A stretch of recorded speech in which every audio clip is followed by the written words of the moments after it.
رمضان میں سب کی بخشش ہو جاتی، سب کی، 4 آدمی نہیں بخشے جاتے، 4 قسم کے مرد عورت۔ اللہ تعالیٰ ہماری حفاظت فرما لے۔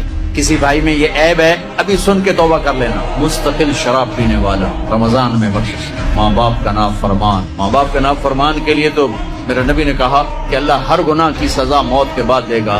ماں باپ کے نافرمان کو یہیں سے شروع کرے گا اور آگے تک لے کے جائے گا۔ کفر شرک کی سزا بھی موت کے بعد ہے، زنا شراب جوئے کی سزا سود کی موت کے بعد ہے۔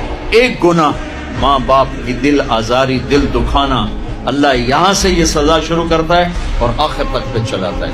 میرے نبی سے پوچھا گیا یا رسول اللہ قیامت کب آئے گی؟ آپ نے کہا اللہ کو پتہ ہے۔ کہا کوئی نشانی بتائیں؟ کہ جب ماؤں کو ذلیل کیا جائے گا قیامت آئے گی۔ تیسرا کون ہے؟ رشتہ داروں سے لڑنے والا، قریبی رشتوں سے لڑنے والا اور تعلق توڑنے والا، اس کی بخشش۔ چوتھا کون ہے؟ کینہ رکھنے والا، کینہ۔ ایک ہوتا ہے بغض، ایک ہوتا ہے کینہ۔ بغض کیا ہے؟ کہ مجھے انصر بھائی سے نفرت ہے، یہ بغض۔ اور کینہ کیا ہے؟ کہ میں ان کو نقصان پہنچانا چاہتا ہوں۔ تو یہ 4 برائیاں معاف نہیں ہیں۔ ہاں کوئی توبہ کرے تو سب معاف ہوگا، سب معاف ہوگا، سب معاف ہوگا۔